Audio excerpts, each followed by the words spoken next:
Danny Lewis, a determined young man from East London, found himself in a situation he never imagined. He was about to enter a marriage of convenience, a decision driven by necessity rather than love. Sometimes, you have to do what you must to survive. That was Danny's mantra. He was serious, focused, and ready to take on the world, even if it meant making sacrifices along the way. It's not always about love, Danny. Sometimes, it's about what makes the most sense. Ekitike, a sophisticated doctoral student, understood this all too well. Their paths crossed in the most unexpected way, setting the stage for a journey neither of them anticipated. The university library hummed with the quiet intensity of exam season. Danny Lewis hunched over his accounting textbooks, glasses sliding down his nose as he struggled to memorize tax regulations. At 20, he was serious beyond his years, a working-class East London boy, determined to create the stability his dock worker father and house cleaner mother had never known. You keep staring at your textbook like it might bite you. Danny looked up, startled from his concentration. The woman standing over his table was unlike anyone who typically inhabited his carefully ordered world. Tall and elegant, in a fitted red dress, her skin the color of polished mahogany, her cheekbones high and proud. He guessed she was in her early 30s, at least a decade older than him. Just trying to make sense of advanced tax regulations. An accountant in training? How sensible. There was something in the way she said sensible that made Danny feel both complimented and insulted at the same time. It's practical. There will always be taxes. Indeed, I'm Ekitike, but my friends call me Eki. Danny Lewis. Buy me a coffee, Danny Lewis? Later, Danny would wonder what had possessed him to say yes. He had an exam the following week, and his scholarship at London Metropolitan University depended on maintaining his excellent grades. There was something magnetic about Eki, something that made his usual caution evaporate like morning dew. Over coffee, Eki told him she was a doctoral student in international relations, originally from Lagos, Nigeria. She spoke of politics and art and literature with a confidence that made Danny acutely aware of his own limited worldview, shaped by his working-class upbringing. And what about you, Danny Lewis? What drives you, besides the fascinating world of tax regulations? I just want stability. My dad worked the docks until his back gave out. Mum cleaned houses. Money was always tight. I don't want to live like that. So, you're seeking security. There's no shame in that. But there's more to life than safety, don't you think? There's adventure, passion, connection. When she placed her hand over his, Danny felt a jolt of electricity. This sophisticated, beautiful woman was interested in him. Plain, ordinary Danny Lewis, with his second-hand clothes and his nose perpetually in accounting books. Their courtship was a whirlwind. Eki introduced Danny to art galleries, jazz clubs, upscale restaurants, experiences far removed from his usual student haunts. She was passionate and intense, making Danny feel both out of his depth and more alive than he'd ever been. In bed, she was an education unto herself, guiding his inexperienced hands with gentle patience, teaching him how to please a woman with the same methodical attention he gave to his studies. You're a quick study, Danny Lewis. Perhaps there's a passionate man hiding beneath that cautious exterior after all. My student visa is expiring. I need to return to Nigeria by the end of the summer. But your studies, my research is mostly done. I could finish writing up from Lagos, unless what? Unless I had a reason to stay, a legal reason? You mean marry me? It would be a practical arrangement.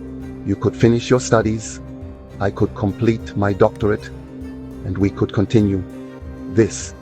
It wouldn't have to be forever. A marriage of convenience with benefits, significant benefits. Danny should have recognized the red flags.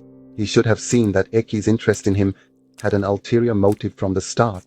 But he was young, inexperienced, and utterly captivated by this sophisticated woman who made him feel special. Okay, I'll marry you.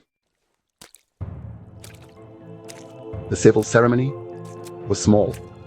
Just Danny and Eki, two witnesses from the university, and a disapproving registrar who clearly suspected the marriage was not entirely genuine. Danny's parents were conspicuously absent.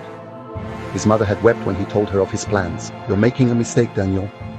You're too young to tie yourself to someone you barely know. I love her, Mom, and she loves me." The first few months of marriage were blissful. Danny moved into Eki's flat, continuing his studies while she worked on her doctoral thesis. They entertained friends, mostly Eki's sophisticated circle of international students and academics, and Danny felt himself growing more confident, more worldly, under Eki's tutelage. "What the hell is this? Don't be so provincial, Danny.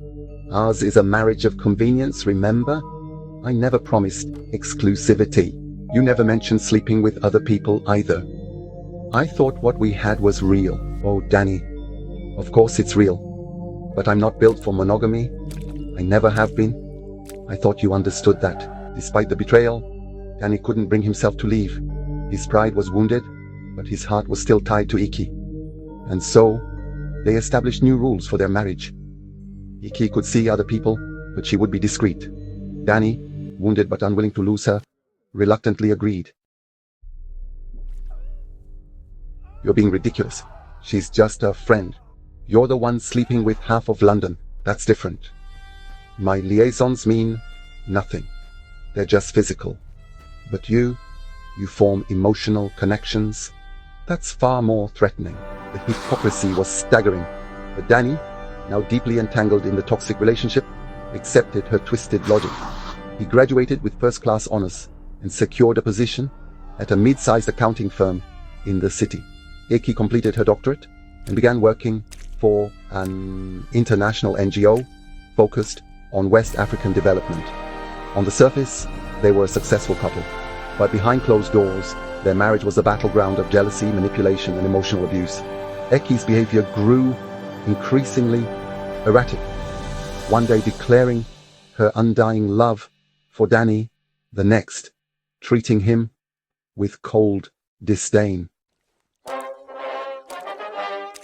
The end came swiftly and unexpectedly. On their second anniversary, Danny had planned a romantic dinner at an upscale restaurant, hoping to rekindle some of the passion that had once existed between them. He waited for 2 hours, but Eki never showed. When he returned to their flat, he found her clothes gone, her books missing from the shelves, and a note on the kitchen counter. "Danny, I've accepted a position with the United Nations in Geneva. It starts immediately, and I've decided to take it. The truth is, we've been playing at marriage for too long. You deserve someone who can love you the way you need to be loved, and I'm not that person. My solicitor will contact you about divorce proceedings. Be well, Eki." Danny stared at the note, a curious mixture of devastation and relief washing over him. Eki had been his first love, his introduction to passion and adventure, but also the source of his deepest wounds. Her departure left a void, but also the possibility of healing. "Daniel, are you there, love?" The sound of her voice, warm and concerned, broke something inside him. The dam of his emotions burst, and Danny found himself sobbing into the phone, telling his mother everything: the marriage of convenience, Eki's betrayals, her sudden departure. "I'm coming over. Don't do anything stupid, Daniel. Promise me." "I promise." That night, curled on the sofa with his mother's arms around him, Danny made a vow to himself. He would rebuild his life, one day at a time, until Eki was nothing but a distant memory. Little did he know that his journey was only just beginning. Abandonment and despair. The divorce proceedings were mercifully quick. Eki, eager to begin her new life in Geneva, agreed to Danny's terms without contest. 6 months after her departure, Danny was legally single again, though the emotional scars of their marriage would take far longer to heal. At 23, Danny threw himself into his work at Morrison & Chapman, a respectable accounting firm in the city. By day, he was the consummate professional, precise, methodical, reliable. By night, he retreated to his small flat in Clapham, where he spent his evenings alone, afraid to venture back into a social life that might expose him to further pain. Danny couldn't answer. The truth was, he had systematically isolated himself since Ikai's departure, retreating into a world where emotional risk was minimized by avoiding emotional connection altogether. Danny's mother: 7 o'clock next Sunday, wear something that isn't stained with curry sauce, and bring a bottle of wine. The girl's name is Otonyi. She's Nigerian, like Iki, but that's where the similarity ends. Danny: Nigerian? Mum, that's not helping your case. Danny's mother: Nigeria has a population of over 100 million people, Daniel. They're not all like your ex-wife. Despite his protests, Danny found himself on his parents' doorstep the following Sunday, a bottle of decent red wine in hand, wearing a clean shirt and freshly shaven. He'd done it primarily to appease his mother, he told himself, not because he was curious about this Otonyi person. Danny's father: there he is. The prodigal returns. Danny: I was here 3 weeks ago, Dad. Danny's father: feels longer. You've lost weight. Danny: I've been busy at work. The familiar sense of his mother's cooking, roast chicken, potatoes, the distinctive aroma of her Yorkshire puddings, filled the modest home. Danny felt some of his tension ease as he entered the living room, where his mother was arranging flowers in a vase, rarely used except for special occasions. Danny's mother: there you are. Grace and Otonya are running a bit late. There was some delay on the Northern Line. Come help me in the kitchen while we wait. Danny: how do you know this Grace person has a daughter? My age. I don't remember you mentioning them before. Danny's mother: Grace joined our church about a year ago. After moving from Peckham, she mentioned her daughter was studying nursing, and I might have shown her your graduation photo when she came for tea last month. Danny: Mum, you've been planning this for weeks. Danny's mother: the mother worries, and Grace worries about Otonya too, working those long hospital shifts, barely having time for a social life. The doorbell rang before Danny could formulate a suitably outraged response. He heard his father's deep voice in the hallway, followed by women's voices, one with the distinctive cadence of West Africa, one higher and melodic. Danny's mother: that'll be them. Be nice, Daniel, and try to smile at least once during dinner. Danny followed his mother into the living room, his practiced polite expression frozen on his face, as he caught sight of Otonya Tamuna for the first time. Where Eki had been glamorous and intense, Otonya was serene and understated. Dressed simply in a blue dress that complemented her complexion, her hair arranged in neat braids, she had a quiet presence that somehow filled the room without demanding attention. Her smile, when she turned it toward Danny, transformed her face in a way that made his breath catch. Otonyi: you must be Daniel? I've heard so much about you. Danny: all lies, I assure you, and please call me Danny. Otonyi: Danny then? Your mother tells me you're an accountant. Danny: that's right, not the most exciting profession, I'm afraid. Otonyi: I don't know about that. There's something reassuring about people who can make sense of numbers. My mind doesn't work that way at all. Danny: and you're a nurse? Otonyi: midwife, actually. I help bring new lives into the world. Danny: that sounds infinitely more meaningful than balancing ledgers. Otonyi: I think we all find meaning where we can, don't you? Whether it's bringing new life into the world or ensuring financial stability for a family or business.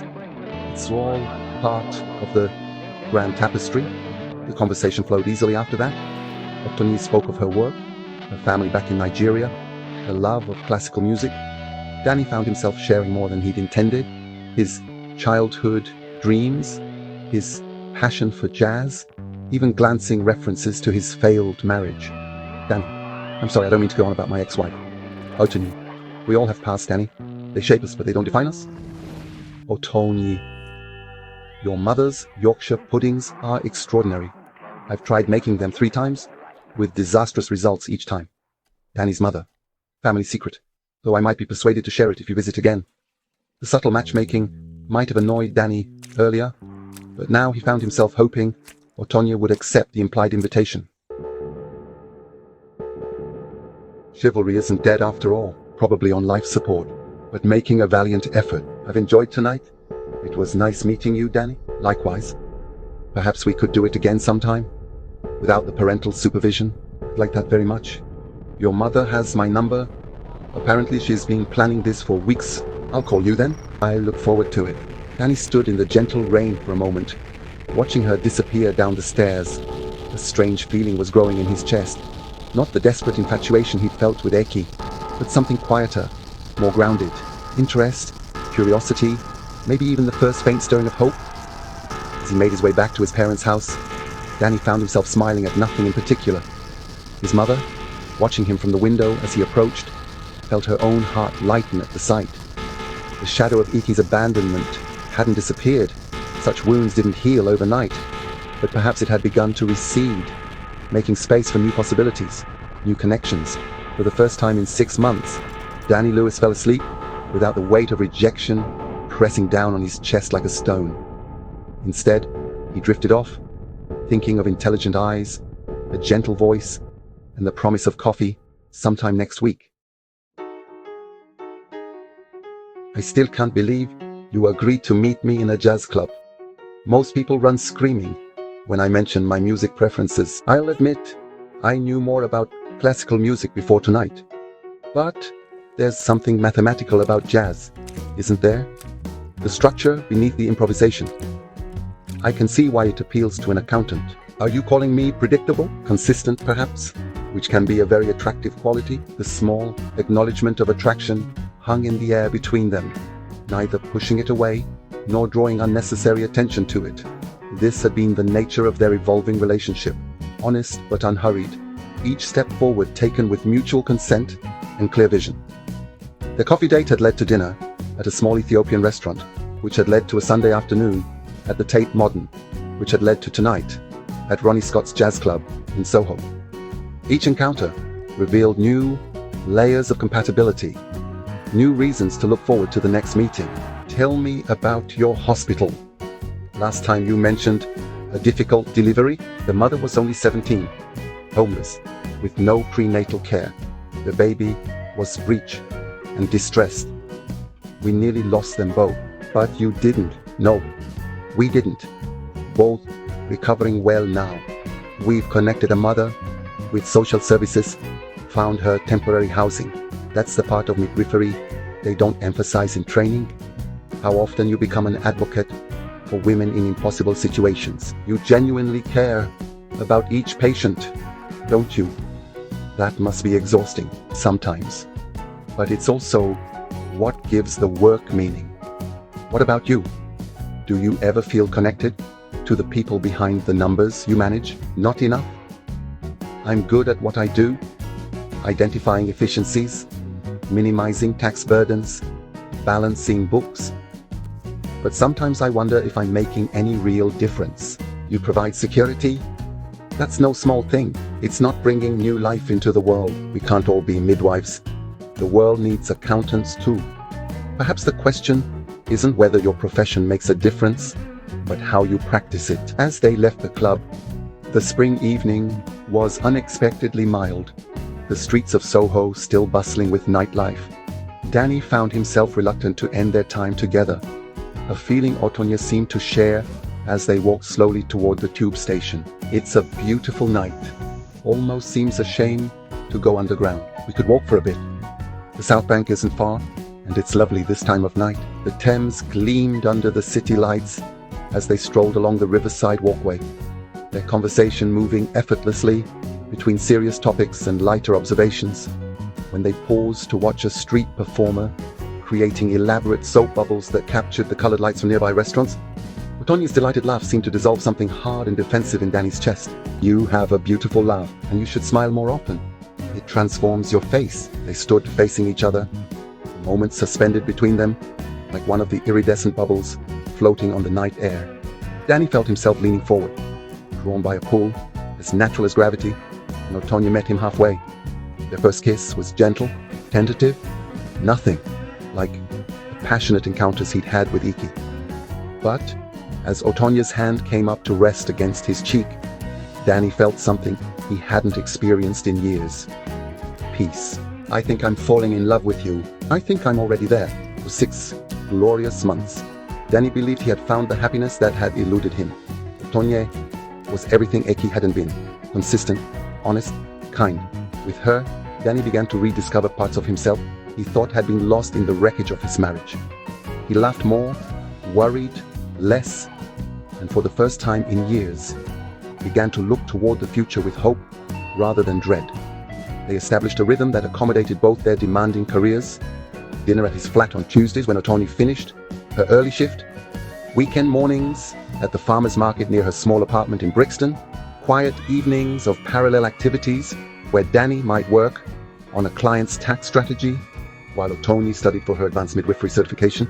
This is what I never had with Eki: companionable silence. There's intimacy in being comfortable with quiet, isn't there? In not needing to perform for each other. You've never asked me to be anything other than who I am, even when who I am is a boring accountant working on a Sunday night. First, you're not boring. And second, why would I want you to be someone else? I fell in love with Danny Lewis, not some idealized version I created in my head. The simple statement, delivered without drama or expectation of praise, crystallized what made their relationship so healing for Danny.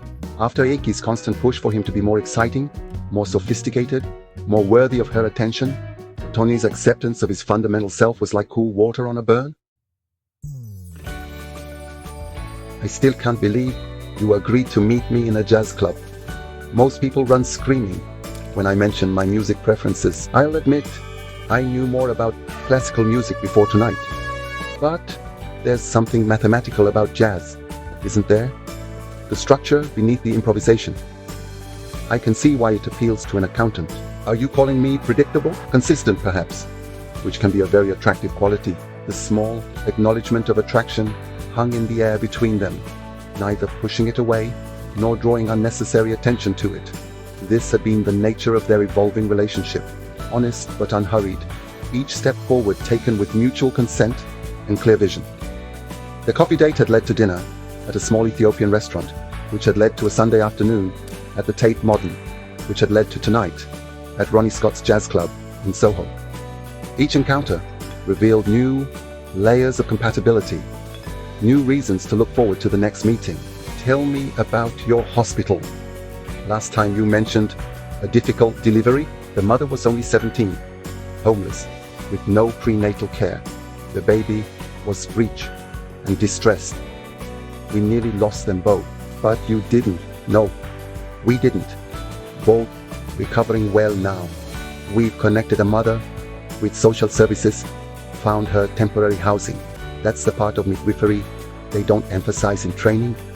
How often you become an advocate for women in impossible situations. You genuinely care about each patient, don't you? That must be exhausting sometimes. But it's also what gives the work meaning. What about you? Do you ever feel connected to the people behind the numbers you manage? Not enough? I'm good at what I do, identifying efficiencies, minimizing tax burdens, balancing books. But sometimes I wonder if I'm making any real difference. You provide security? That's no small thing. It's not bringing new life into the world. We can't all be midwives. The world needs accountants too. Perhaps the question isn't whether your profession makes a difference, but how you practice it. It's a beautiful night. Almost seems a shame to go underground. We could walk for a bit. The South Bank isn't far, and it's lovely this time of night. You have a beautiful laugh, and you should smile more often. It transforms your face. I think I'm falling in love with you. I think I'm already there. For 6 glorious months, Danny believed he had found the happiness that had eluded him. Tonya was everything Eki hadn't been. Consistent, honest, kind. With her, Danny began to rediscover parts of himself he thought had been lost in the wreckage of his marriage. He laughed more, worried less, and for the first time in years, began to look toward the future with hope rather than dread. They established a rhythm that accommodated both their demanding careers: dinner at his flat on Tuesdays when Otoni finished her early shift, weekend mornings at the farmer's market near her small apartment in Brixton, quiet evenings of parallel activities where Danny might work on a client's tax strategy, while Otonie studied for her advanced midwifery certification. This is what I never had with Eki. Companionable silence. There's intimacy in being comfortable with quiet, isn't there? In not needing to perform for each other. You've never asked me to be anything other than who I am. Even when who I am is a boring accountant working on a Sunday night. First, you're not boring. And second, why would I want you to be someone else? I fell in love with Danny Lewis. Not some idealized version I created in my head. The simple statement, delivered without drama or expectation of praise, crystallized what made their relationship so healing for Danny. After Eki's constant push for him to be more exciting, more sophisticated, more worthy of her attention, Otonie's acceptance of his fundamental self was like cool water on a burn. They were discussing moving in together when the call came that would end their relationship as suddenly as it had begun. Danny was at work, reviewing quarterly projections for a manufacturing client, when his mobile phone displayed Otonie's number. "Hey you, I thought you were in delivery room 3 until 6. The sound of muffled sobbing came through the line, instantly transforming Danny's mood from contentment to concern. "Otonie, what's wrong? Are you hurt?" "It's my father. He's had a massive stroke. My uncle just called from Lagos. It's very bad, Danny. They don't think he'll survive the week." "I'm so sorry. Where are you?" "I'll come right now. I'm at the hospital.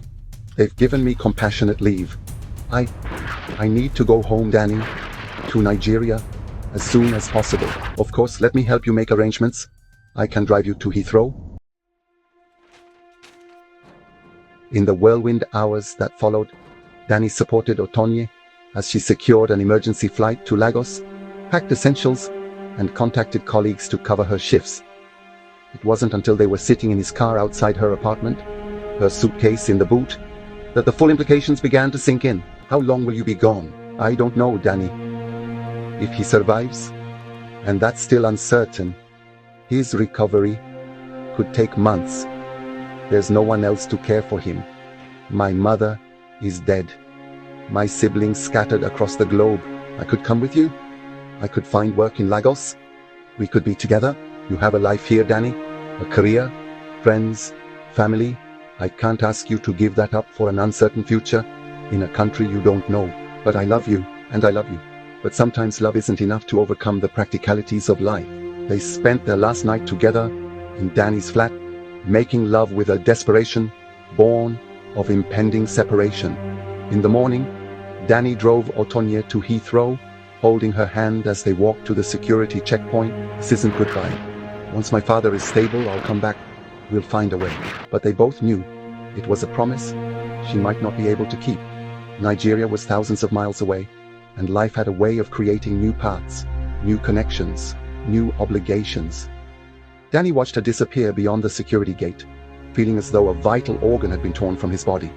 Otonie had been his light after the darkness of his marriage to Eki, his proof that love could be gentle rather than consuming. Losing her felt like losing hope itself. The weeks following Otonie's departure were a blur of work and sleep, with little room for anything else. Danny avoided social invitations, declined his mother's offers of dinner, and retreated once more into the solitary life he'd lived after his divorce. Their phone calls, initially daily, became less frequent as the reality of Otonie